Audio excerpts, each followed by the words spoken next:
The rain came down in sheets that night, hammering the old wooden porch like fists against a door no one wanted to open. I remember standing there, staring out the living room window, thinking the world couldn't possibly get any darker. I had lost my job 3 months before, the bills were piling up like angry letters, and the loneliness clawed at me in ways I didn't know how to describe. But nothing prepared me for the moment I opened my front door and found her. My daughter. A tiny, trembling bundle soaked straight through, her onesie clinging to her little body, her cheeks pink from the cold. She was barely a year old, if that. Her diaper bag was slumped beside her like a forgotten grocery sack. And pinned to the strap was a piece of paper, flimsy and water-stained, the ink bleeding, but the words still visible enough to slice me open. I need my life back. She's your burden now. I didn't move for a second. I couldn't. My brain tried to make sense of it, tried to force some kind of logic where there was none. Brielle, my wife, the woman I had loved so hard it hurt, was nowhere in sight. No headlights cutting through the storm, no retreating footsteps on the gravel. Just absence. Like she had dropped off a package she no longer wanted and melted into the night. My hands shook as I bent down and scooped the baby into my arms. She was light, so light, and she clung to me with a strength that broke my heart into 1,000 pieces. She knew me, even though I hadn't seen her in months. Even though Brielle had insisted she needed space and time to figure herself out and took our daughter with her when she left. She knew me, and she needed me. Right now. I stumbled backward into the house, cradling her against my chest, my shirt soaking through in seconds. I kicked the door shut with my foot and sank down onto the couch, holding her tighter as she whimpered against me. Her hair smelled like rain and baby shampoo, and something about that scent made my throat close up. I didn't know what to do. I didn't have diapers. I didn't have formula. I didn't even have a damn clue how to be a full-time father. The panic clawed up my spine, but her tiny hand clutched the collar of my shirt like an anchor, grounding me. I wasn't allowed to fall apart. Not now. Fumbling, I grabbed my phone and called the only number that made any sense. Brielle's parents. I don't remember exactly what I said. Something about the doorstep, the rain, their daughter abandoning their granddaughter. I begged. I wasn't proud. I was desperate. The phone rang too long, and when her mother finally answered, her voice was cold enough to frost the line. Well, she is your burden now. Don't expect help, she said, like I was a fool for even thinking otherwise. The line went dead before I could even form another plea. I sat there for a long time after that, the storm howling outside, the baby breathing unevenly against my chest. Every part of me felt paralyzed with fear, with rage, with heartbreak. I thought about calling the police, about calling child services, about calling anyone. But every option led back to the same horrible truth. No one was coming. No one was going to fix this for me. No cavalry was riding in. It was just me and her. Me and Iris. My little girl. My burden. My miracle. Iris shifted in her sleep, letting out a soft, broken sigh, and something inside me hardened. No, not hardened, focused. This wasn't a temporary thing. This wasn't a babysitting job until Brielle changed her mind. This was it. My life had split down the middle tonight, and the old version, the one that thought love meant something permanent, was dead. What mattered now was the tiny heartbeat against mine. What mattered was making sure she never felt abandoned again. What mattered was surviving. I dug through the diaper bag, hard hammering, and found a few crumpled diapers, a half-empty bottle, a small pink stuffed bear that smelled faintly of Brielle's old perfume. There were no instructions, no guide, just leftovers, like someone had cleaned out their junk drawer and handed it to me. But I made do. I changed her diaper for the first time in my life, fumbling and swearing under my breath, wiping her down with tissues because I didn't have wipes. She cried through it, tiny fists flailing, and I kept murmuring, "It's okay. Baby, Daddy's got you." Over and over even though I wasn't sure it was true. Eventually, exhausted, she fell asleep curled against my chest, her thumb tucked against her lips. I sat there in the dark, listening to the rain, feeling the weight of her, the responsibility of her, settle into my bones. I didn't know how I was going to pay the bills. I didn't know how I was going to feed her tomorrow.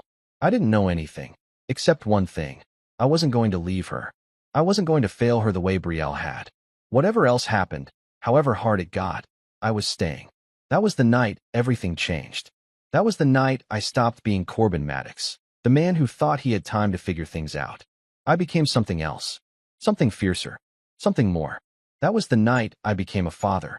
I named her Iris because even as a baby, she felt like a storm after the drought, a wild, beautiful thing I didn't know how to deserve but couldn't let go of. In the beginning, every day was an uphill battle. I was 25, broke, half drowning in self-doubt, and raising a daughter alone with no handbook and no family to fall back on. I took whatever jobs I could get: landscaping, night shifts at gas stations, odd freelance gigs that barely paid enough to keep the lights on. Eventually, I stumbled into remote IT work. It wasn't glamorous, and it sure wasn't what I imagined when I thought about a career back in college, but it allowed me to be home.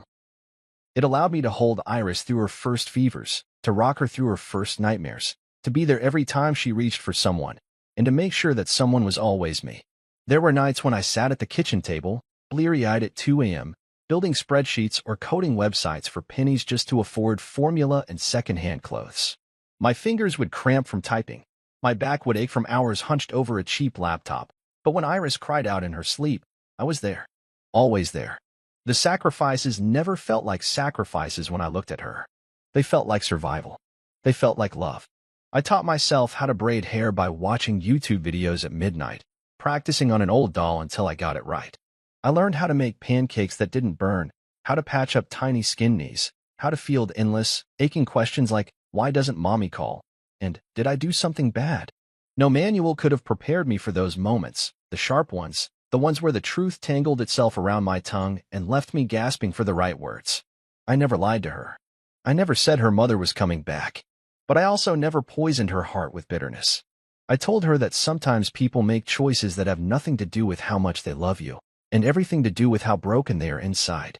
I told her that she was good. She was wanted. She was mine. I watched her grow up in the cracks of all the things I thought would break me.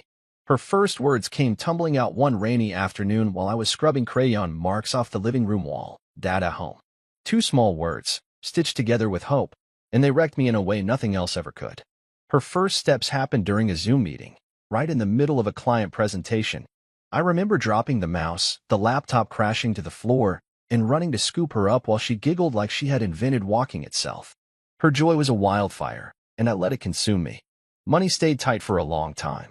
There were weeks when I stretched one grocery trip into miracles, when I sold old college textbooks just to cover rent, when I had to swallow my pride and accept donated toys from the community center's holiday drives. But no matter how lean the times got, Iris never knew.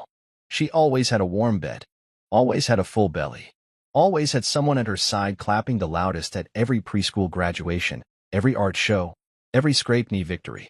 She was the reason I kept moving, kept fighting, even when the world seemed determined to convince me I was losing. By the time she turned 10, Iris was a force all her own, bright, stubborn, endlessly curious. She loved building things, Lego cities sprawling across the living room floor, makeshift forts made of old sheets and couch cushions. She asked questions like a detective interrogating a suspect. Why is the sky blue? How do bees know where to find flowers? Why do some moms leave and others stay? The last one always knifed a little deeper than the others, but I answered it the same way every time. Some people aren't strong enough, baby. But I am. I'm not going anywhere. I thought we had carved out our peace. I thought, after a decade of building this life from the ashes Brielle left behind, that maybe the worst was over. Iris was thriving. I had a steady remote job that paid enough to cover her piano lessons and new sneakers. We had a rhythm, a bond woven so tightly between us it felt unbreakable. And then one evening, as I was finishing up dinner and Iris was at her best friend Nyla's house for a sleepover, there came a knock at the door. I froze, wiping my hands on a dish towel, my heart hitching the way it always did now when something unexpected happened. Cautious, I approached the door, peering through the small cracked peephole.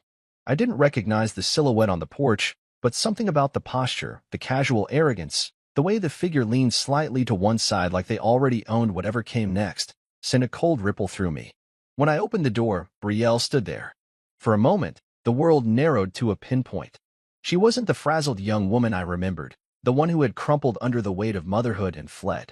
No, the woman standing there now was polished, poised, wrapped in expensive fabric and makeup so perfect it felt like armor.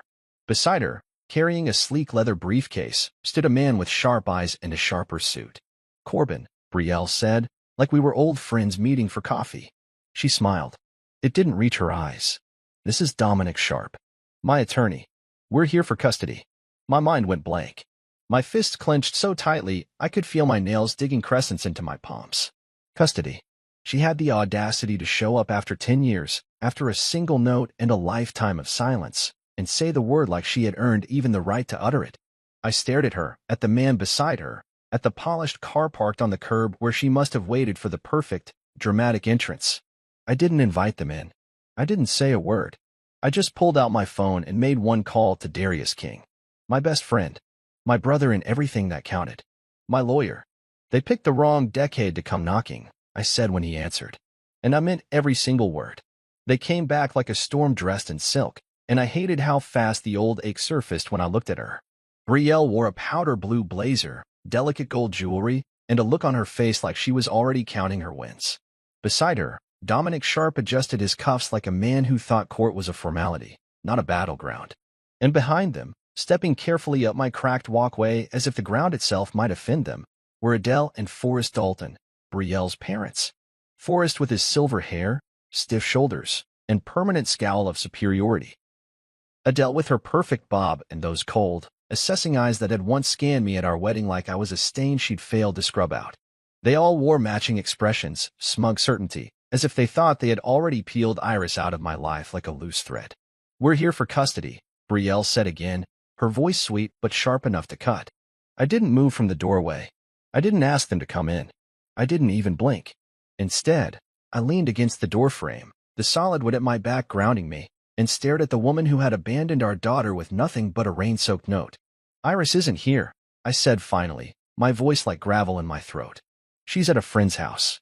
A flicker of something frustration, maybe, passed over Brielle's face, but she smoothed it over quickly with a practiced smile.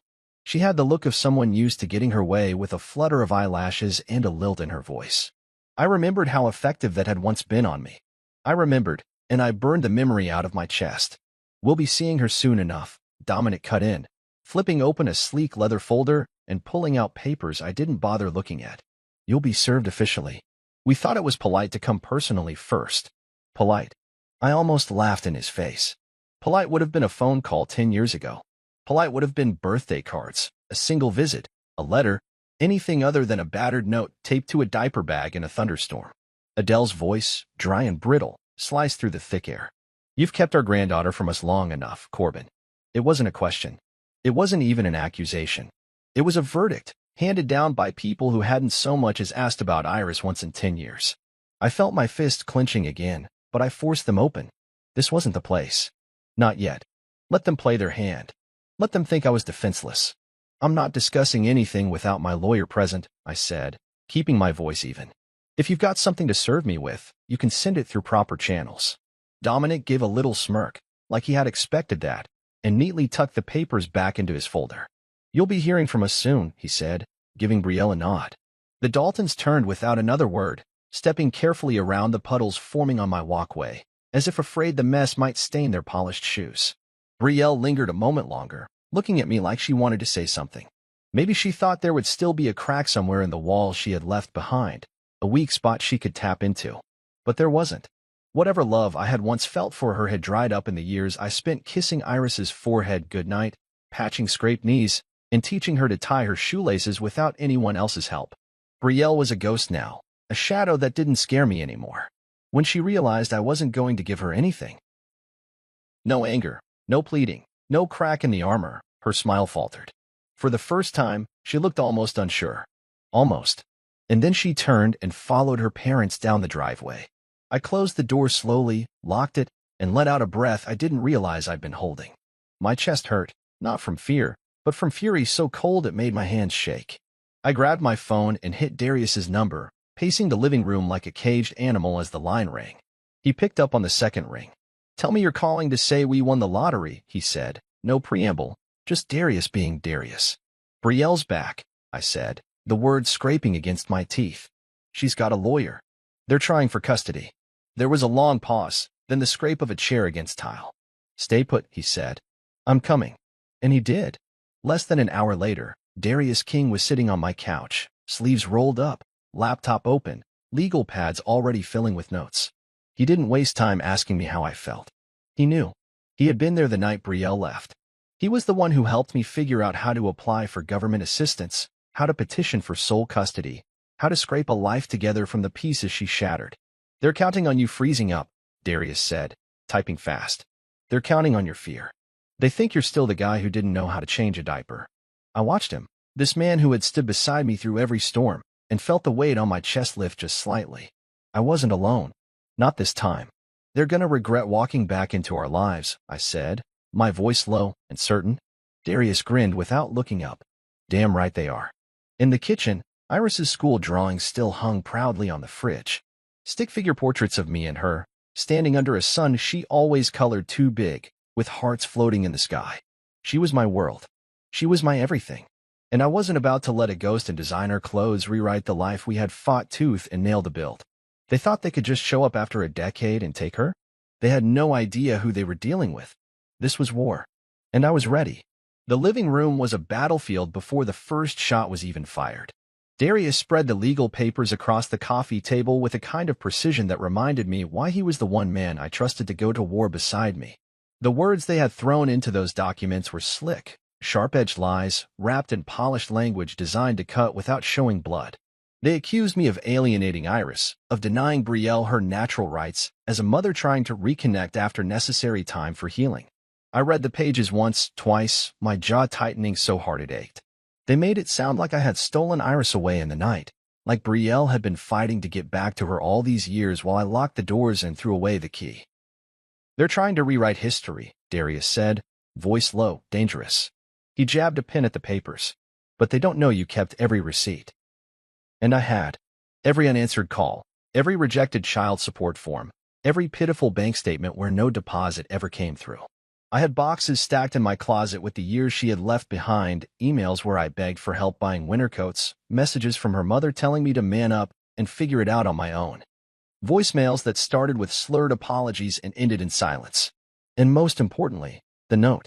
That terrible, unforgettable note, laminated and tucked inside a fireproof safe the same day she left it dripping on my doorstep. Darius laid out our strategy like a general planning a siege. First, we establish abandonment. Hard. Relentless. Make it impossible for them to twist it. Then we destroy the idea that she's suddenly reformed. We show motive. He tapped the table. And when they're squirming, we bring the hammer down with the trust fund angle. I nodded, my fingers drumming against my thigh, restless energy pulsing under my skin. This wasn't just about keeping Iris. This was about protecting the life we had built from scavenged pieces of hope. This was about making sure no courtroom, no blood relative, no pretty lie could ever convince her that she had been unloved or unwanted. She deserved the truth, and I was damn well going to give it to her. What about character witnesses? I asked. Darius grinned. Already working on it. Remember Mrs. Carver from the daycare? The one who used to sneak Iris extra graham crackers because she said she had your smile. I laughed, an ugly, bitter sound, but real. Yeah, she's willing to testify. So's Iris's third-grade teacher. Even Pastor Lowe said he'd write a statement about how you've been raising her solo since she could barely walk. I leaned back, exhaling slowly. Pieces were moving. Walls were going up. But there was still one thing gnawing at me. One unpredictable variable. Iris, I said. How much do we tell her? Darius closed his laptop, his expression softening. Enough that she's not blindsided. Not enough to break her heart more than it already will be. My stomach twisted. I had worked so damn hard to build a life where she felt safe, where the cracks her mother left behind stayed hidden beneath paint and laughter and late-night kitchen dances. And now those cracks were about to rip wide open whether we wanted them to or not. Iris got home the next morning, dragging her little overnight bag behind her, hair messy from sleepovers and a sparkly sticker half peeling off her forehead. She ran straight to me, launching herself into my arms without hesitation, and for a second I couldn't breathe. How could anyone see this, feel this, and still think they had a right to take her away? Hey, monkey, I said, squeezing her tight. Have fun. She nodded against my shoulder. We made a volcano out of soda and Mentos. It exploded all over Mrs. Vance's kitchen. I laughed and set her down, brushing hair from her eyes. Sounds like chaos. The good kind, she said with a mischievous grin. Later, after she was showered and fed, after she was curled up next to me on the couch with her sketchbook and her favorite markers, I told her the truth. Not the ugly parts. Not the betrayal and the lawsuits and the greed dressed up as love. Just enough. Monkey, I said, keeping my voice gentle, steady, Your mom. She's trying to come back. She says she wants to see you. Iris didn't look up from her drawing right away. She colored carefully inside the lines of a giant sunflower before setting the marker down. Is she coming to live with us? No, I said firmly. Not if I can help it. She turned then, her eyes so much older than they had any right to be. Do I have to go live with her? Not unless you want to, I promised. And even then, it's complicated. But I'm fighting for us, Iris. I'm fighting so you get to decide, not them. She studied me for a long moment, the way only kids who've learned how fragile adults really are can. Then she nodded once, sharp and sure. Okay, I don't want to go with her. She's the one who left. I swallowed hard past the lump in my throat. She is. Then why is she pretending she didn't? Iris asked, frowning. Why do people do that? I didn't have a clean answer. I didn't even try to lie. I just pulled her into my arms again and kissed the top of her head. Because some people think if they change the story, they can change what they did. But we know the truth. And the truth is stronger. She didn't say anything, but she tucked her head under my chin, her small hand gripping my shirt. That grip, the same desperate clutch she'd had when I first found her on my doorstep 10 years ago, felt like a vow. We weren't just defending a custody agreement. We were defending a life. A bond built in the dark, in the hard places no one else wanted to stay in. The Dalton family thought they could scare me, that they could bury me under money and influence and crocodile tears. They forgot one thing. I didn't quit. Not then. Not now. Not ever. Darius wasted no time pulling in reinforcements. If we were going to tear apart Brielle's fairy tale comeback story, we needed more than just my testimony. We needed a chorus of voices who had seen the truth, who had lived in the shadows of her absence with me. That's how Juno Alvarez entered the picture, a private investigator Darius swore by. Sharp-eyed, no nonsense, with a reputation for digging up things people thought they had buried 6 feet under. The first time I met her, she sat at my kitchen table drinking my terrible coffee and flipping through a battered leather notebook. You don't have to worry, she said, tapping the cover. This isn't my first runaway parent case. People always think they're ghosts. They're just sloppy. In 3 days flat, she proved it. She tracked down an old nanny who remembered how Brielle used to disappear for days without notice, leaving me frantic and alone to juggle work and a screaming infant. She found a former housekeeper who had been paid under the table to keep quiet about the strange men slipping into Brielle's apartment late at night, while Iris cried herself to sleep in another room. Every witness painted the same picture. Brielle wasn't a struggling young mother who had been unfairly pushed out. She had chosen to walk away, and she hadn't once looked back until now. But the crown jewel of Juno's investigation came wrapped in bitterness and nicotine breath. Tyrell, the ex-boyfriend Brielle had run off with after dropping Iris on my doorstep. Juno found him in a rundown apartment on the bad side of town, and somehow, she convinced him to talk. Maybe guilt weighed heavier after a decade. Maybe it was the $100 she slid across the table. Either way, Tyrell didn't hold back. She said she wanted her body back, he told Juno, voice scratchy and low on the recording she brought me. Said she'd done her part, popped the kid out, and now it was her time to live. Didn't want no baby weighing her down. Called her a mistake more than once. I sat there listening, my blood turning to ice. Not that it was surprising. Deep down, I had known the truth, but hearing it out loud, hearing my daughter's existence boiled down to a mistake by the woman who gave birth to her, cracked something inside me that had been trying to heal for a long time. It should have been enough. More than enough. But Juno wasn't finished. She dropped one last bombshell on the table with the casualness of someone handing over a grocery list. Found this too, she said, sliding over a manila envelope. Inside was a copy of a will. Brielle's grandmother, Marjorie Dalton, the real matriarch of that uptight empire, had left behind a tidy trust fund. A small fortune set aside specifically for Brielle's firstborn child. But there was a catch. The money would only be released if the child was raised by a Dalton. Raised by, not just related to. Full custody. Full assimilation. No room for some stubborn, full-time father who didn't match their country club photos. That was why they wanted Iris now. Not out of guilt. Not out of love. Out of greed. The second I saw the numbers, 6 figures waiting quietly in some private account, I understood everything. They hadn't come back for her. They had come back for what she could unlock. I sat back in my chair, my hands trembling slightly with the rage I kept leashed deep inside. They think they can just buy her, I said, voice low. Darius, standing in the doorway with his arms crossed, shook his head slowly. They think they can erase you, collect the check, and raise her like some shiny prize they snatched back from the unwashed masses. Iris wasn't a prize. She wasn't a bargaining chip. She wasn't a damn trust fund ticket. She was my daughter. The girl who laughed too loud during movies, who tried to rescue every stray cat in the neighborhood, who once gave her lunch away because a kid in her class didn't have any. She was a living, breathing miracle. And they were going to treat her like an account balance? Not on my watch.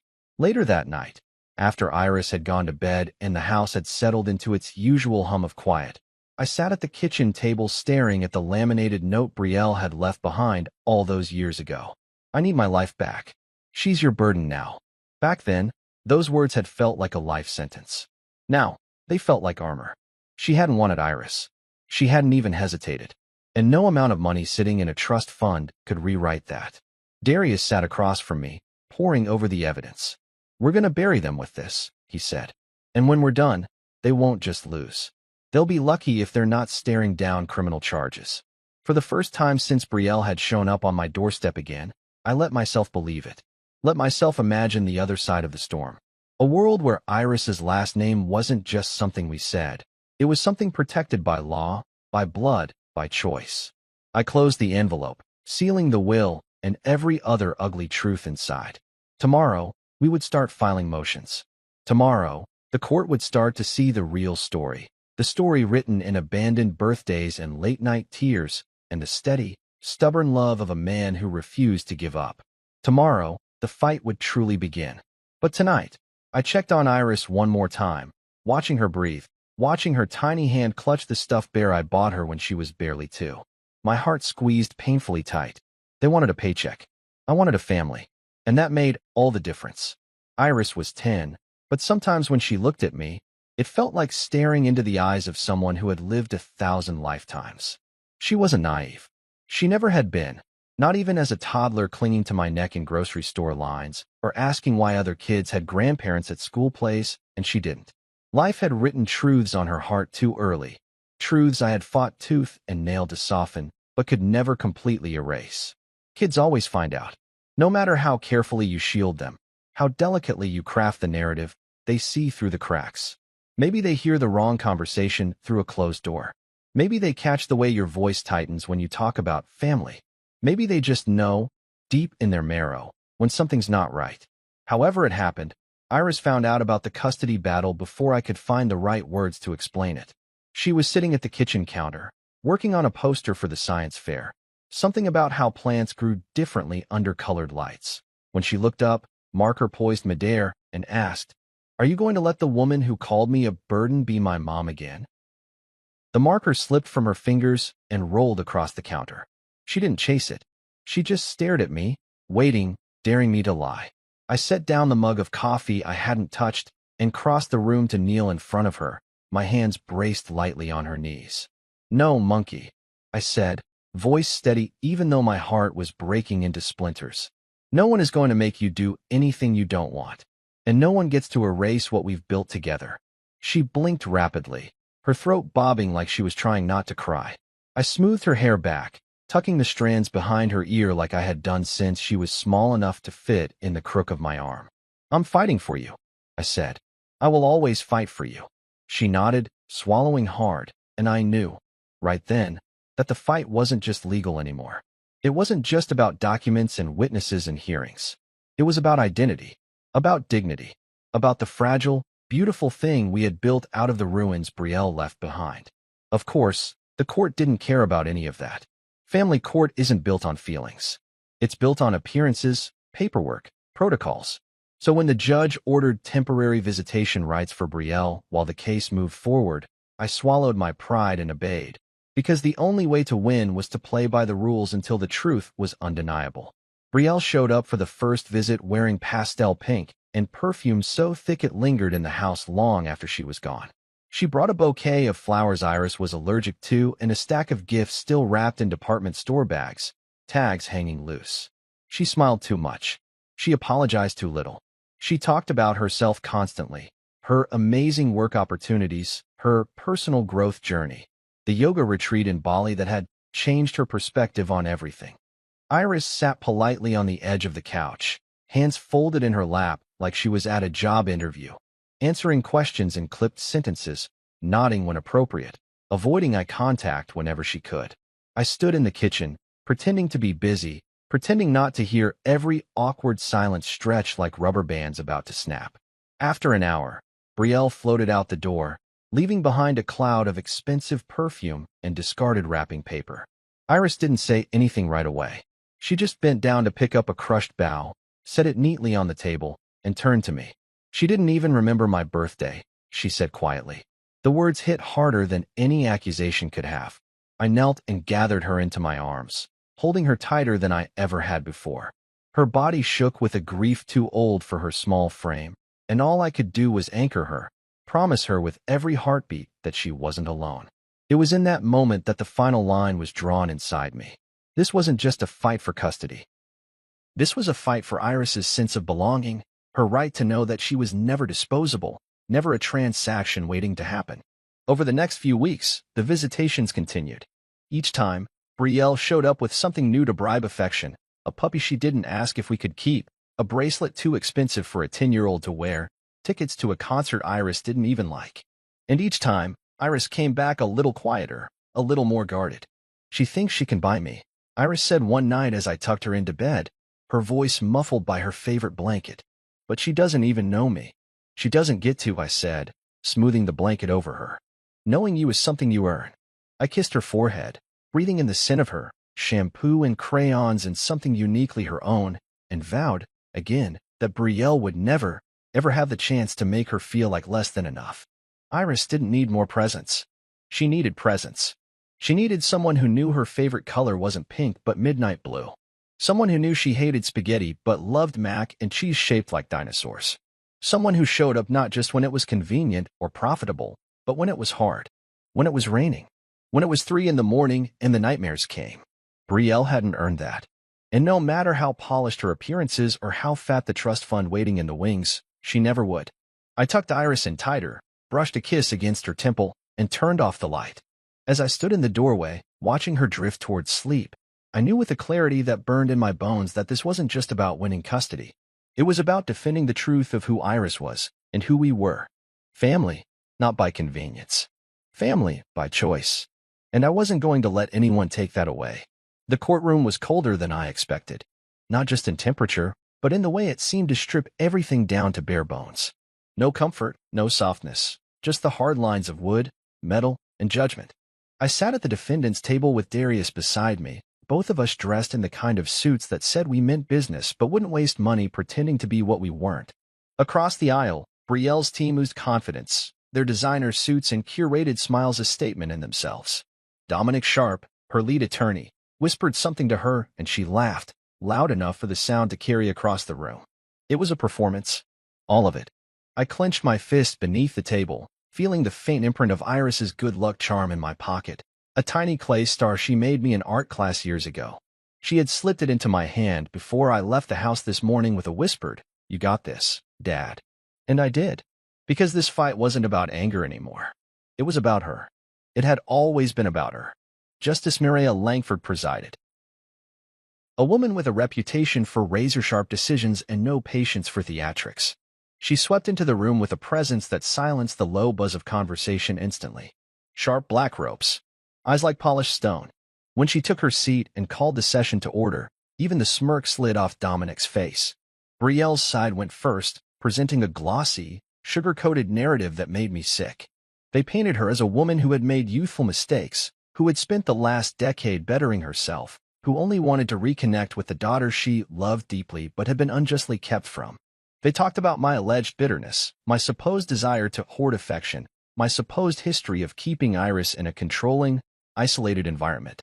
Every word was a twisting of reality so fine, it would have been almost impressive if it weren't aimed at destroying everything I had built. They didn't see it, though, the slight frown on Justice Langford's face, the way she leaned back in her chair, unimpressed by the polish, by the theater. Then it was our turn. Darius stood slowly, his calm deliberate. He didn't raise his voice. He didn't posture. He simply nodded to the bailiff, who queued up the first recording. And there it was, Brielle's own voice, crackling over the courtroom speakers, whispering through a decade of silence. I need my life back. She's your burden now. You could feel the temperature drop. Dominic shifted uncomfortably. Brielle paled beneath her perfect makeup. Justice Langford said nothing, simply motioned for Darius to continue. One by one, the witnesses came forward. Mrs. Carver, Iris's old daycare worker, describing the early days, the calls home, the lonely child who waited for a mother who never showed. Pastor Lowe, detailing how many Sundays Iris had spent coloring in the children's wing while I worked double shifts just to keep the lights on. And then there was the affidavit from Tyrell, the man Brielle had abandoned her family for, laying bare her true priorities. The final blow came with the photos, pictures of Brielle in Ibiza, cocktails in hand, laughing against sun-drenched backdrops while Iris learned to walk in a second-hand crib, while I bought diapers with coupons and borrowed time. Every word, every photo, every witness wasn't just a nail in their coffin, it was a reclamation. A pulling back of the truth from the lies they had tried to bury it under. When Darius finally lifted the laminated note and presented it to the court, "Your burden now," the room went dead silent. Brielle's team fumbled, trying to object, trying to recover. But it was too late. The damage wasn't just done, it was permanent. Then Justice Langford did something that made my heart thud against my ribs. She leaned forward, steepled her fingers under her chin, and spoke directly to Brielle. "Tell me, Mrs. Dalton, why should the court believe you are fit to parent when your own documented words declared your daughter a burden?" The silence stretched unbearably long. Brielle's mouth opened and closed, a fish flailing on dry land. Dominic started to rise, some objection or excuse ready on his lips, but Justice Langford cut him off with a raised hand. "I'm speaking to your client," she said coldly, not her mouthpiece. Brielle stammered something about youth, about mental health, about overwhelming circumstances. But the words sounded hollow, even to her. There was no saving face now. No salvaging the mask she had painted on so carefully. When the day ended, Darius and I walked out of the courthouse under a gray, heavy sky. Reporters hovered at the edges of the steps, sniffing for scandal, for drama. I kept my head down, my mind on Iris, on getting home to her, to the life we had built that no courtroom could dismantle. Darius clapped a hand on my shoulder. "We crushed them," he said simply. I nodded, but I didn't feel triumphant. I felt exhausted, grateful, bone-deep relieved that the truth had finally been dragged into the light, but so tired I could barely keep my legs moving. This wasn't just about winning. It was about surviving. It was about Iris. It was about making sure the only story she ever had to live with was the real one, the one we wrote together. You could see it happening in real time. The crumbling of their story, the way Brielle and her parents clutched at scraps as the foundation underneath them gave way. They weren't here for love. They weren't even here for Iris. They were here for a payout, a six-figure ticket hidden behind the guise of family reconciliation. And the courtroom wasn't buying it anymore. On the second day of the trial, Darius walked in carrying a slim black binder labeled simply, "Evidence of Financial Intent." He didn't strut. He didn't grandstand. He just waited until the moment was right, until Dominic Sharp tried to paint Brielle as a reformed mother who only wanted her God-given chance to be part of her daughter's life before calmly stepping forward.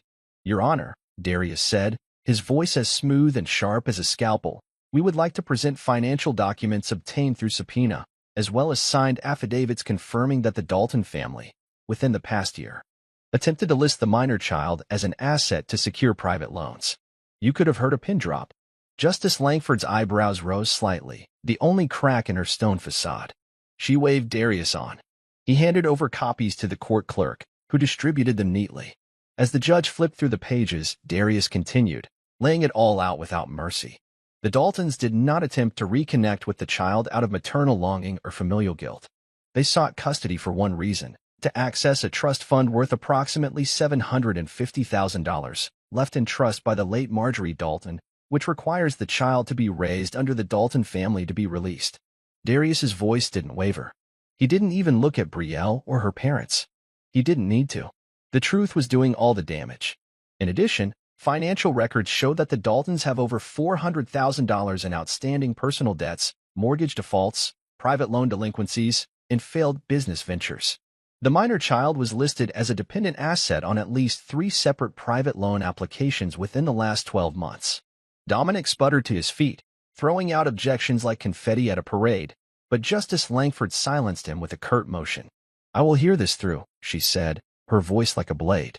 I watched from my seat. barely breathing. Across the aisle, Brielle's perfect composure had shattered. She gripped the edge of the table so hard her knuckles turned white. Adele and Forrest sat frozen, their faces a mask of outrage that couldn't hide the truth anymore. They didn't care about Iris. They cared about salvaging their sinking empire, about clawing their way back to wealth on the back of a child they hadn't thought about once in 10 years. When it was my turn to testify, I didn't look at them. I looked at Justice Langford, and when I spoke to Iris. I spoke to every night spent reading stories in a dim room lit by a thrift store lamp. Every scraped knee patched up with a Band-Aid and a kiss. Every school project, every violin recital, every tear wiped away by hands that didn't know what they were doing at first but learned because there was no other choice. She's not an asset, I said, voice steady. She's not a paycheck. She's not a second chance at money. She's a child. She's my child. I paused, feeling the lump rise in my throat but forcing the words through it. You don't abandon someone for a decade and expect the title mom to wait for you like a light left on. Love isn't an inheritance you cash out when it's convenient. It's sacrifice. It's showing up even when it's hard. Especially when it's hard. I let the silence stretch for a moment, let the weight of it settle into every corner of that courtroom. Iris deserves better than being treated like a winning lottery ticket. She deserves better than people who only want her when it benefits them. And she deserves to stay with the person who never saw her as a burden, only a blessing. When I sat down, the courtroom was still. No whispers, no shuffling papers. Just silence. Brielle didn't testify after that. Dominic must have realized there was no salvaging it.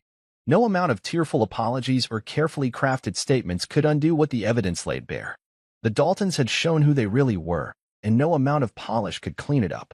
When the court adjourned for the day, Darius turned to me, clapping a hand against my back. That, he said, smiling for the first time in days, was the knockout punch. But it didn't feel like a victory lap. Not yet. Not until the ink was dry and the gavel fell. Not until Iris's future was sealed away from the people who had once so carelessly discarded her. That night, I drove home slower than usual, the weight of the day pressing against my chest. Iris was waiting for me on the porch, her backpack slung lazily over one shoulder, her shoes scuffed from running through the playground.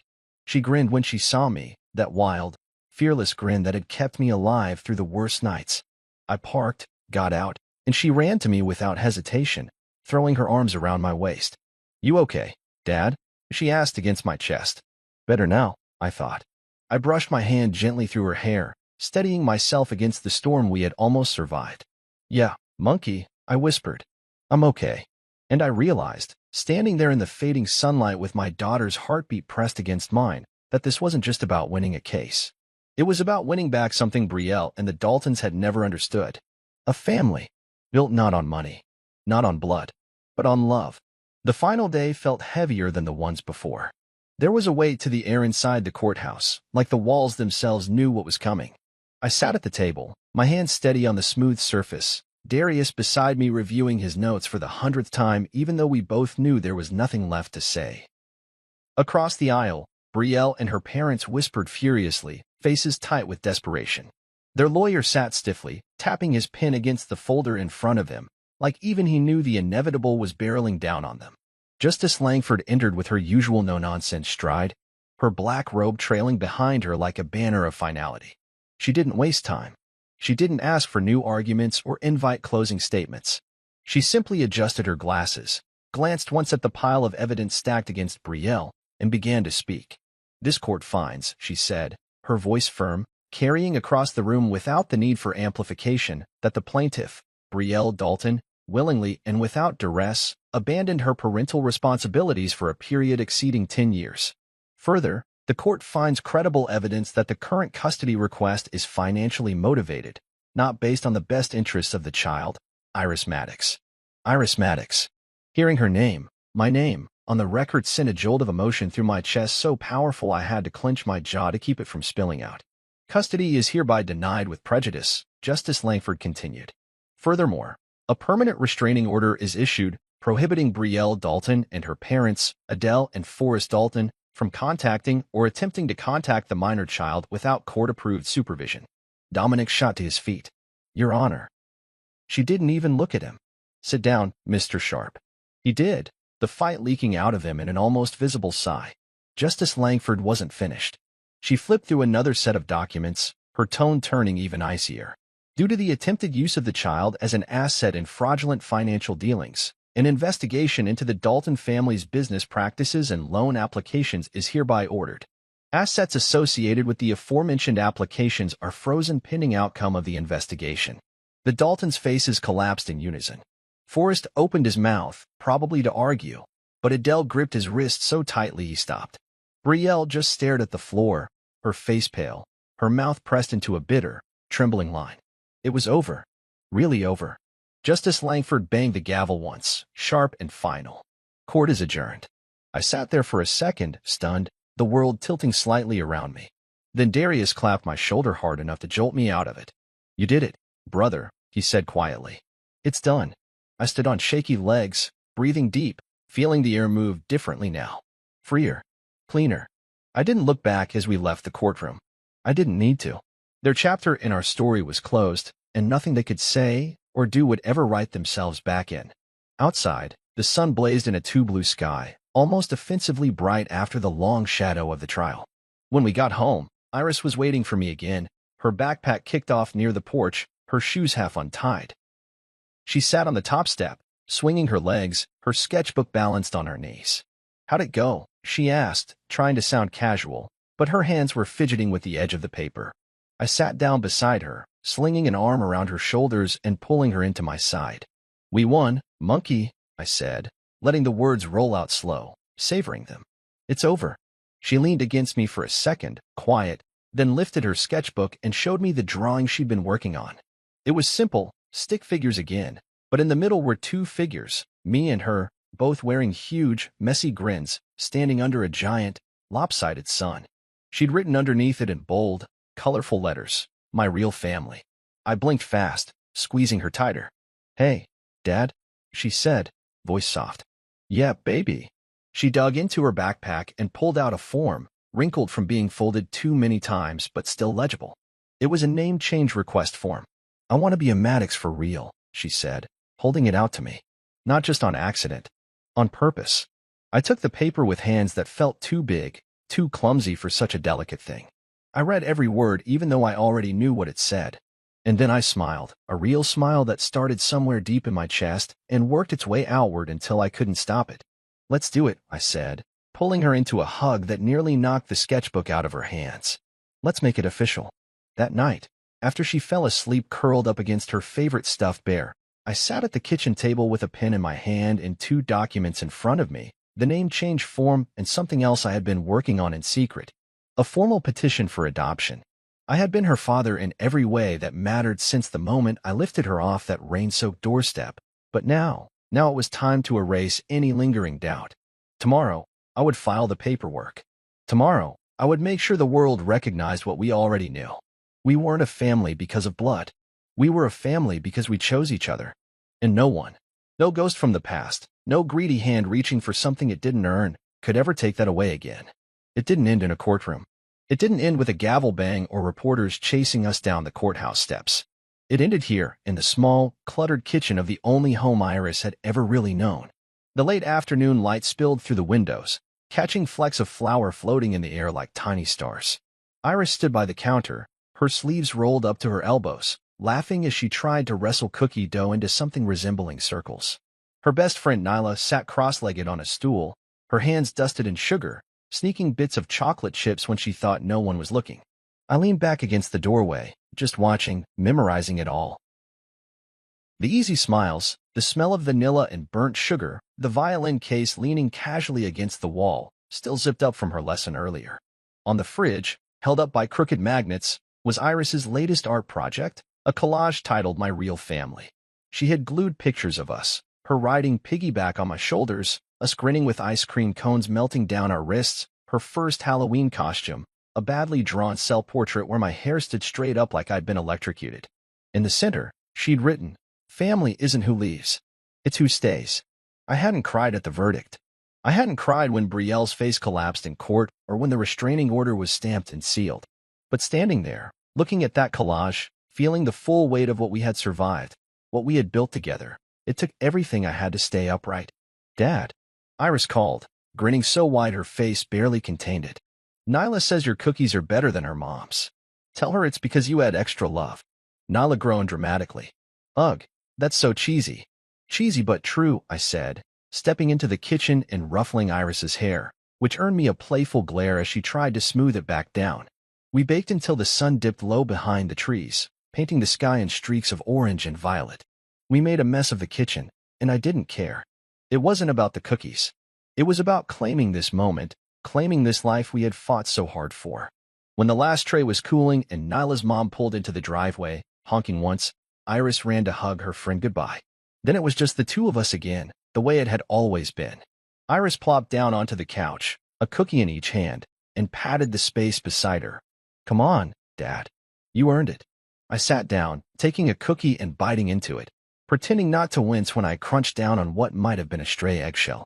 She giggled at my expression, her legs curled under her like a cat, completely at ease. Safe.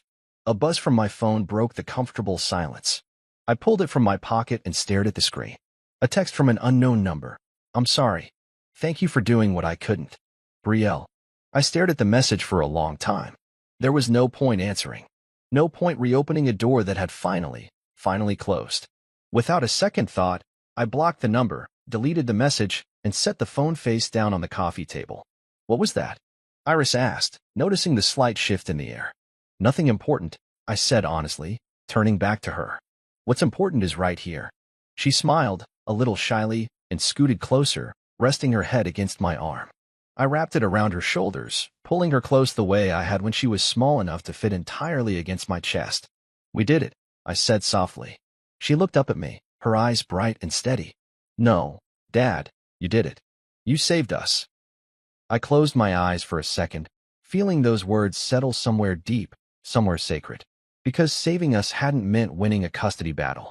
It hadn't meant beating a family name built on money and pride. It had meant choosing her. Every day, every hard night, every moment when giving up would have been easier, but loving her was the only real choice I had. I thought about that first night, the rain pounding against the roof, her tiny body trembling in my arms, the fear clawing at me from the inside out. I hadn't known what I was doing. I hadn't known if I would be enough. But I had known one thing, that she was mine to protect, mine to fight for, mine to love. And now, 10 years later, after every scraped knee, every science fair, every bedtime story and whispered secret, we had made it. We had carved out a life so strong, so real, that no storm could tear it down. The adoption papers sat in my desk drawer, ready to file. Just a formality at this point. She was already mine in every way that counted. Blood didn't define a family. Love did. Choice did. And we had chosen each other. Iris shifted, curling closer, her breathing evening out as she drifted into sleep. I stayed there, holding her, long after the room faded into shadows, long after the last rays of sun disappeared from the windows. Because this right here, was everything I had fought for. Not a courtroom victory. Not a piece of paper. A quiet house filled with laughter and flour and dreams pinned to a refrigerator. A girl who knew, beyond any doubt, that she was wanted. A father who had finally proved that love wasn't just something you said. It was something you stayed for. It was something you fought for. It was something you chose.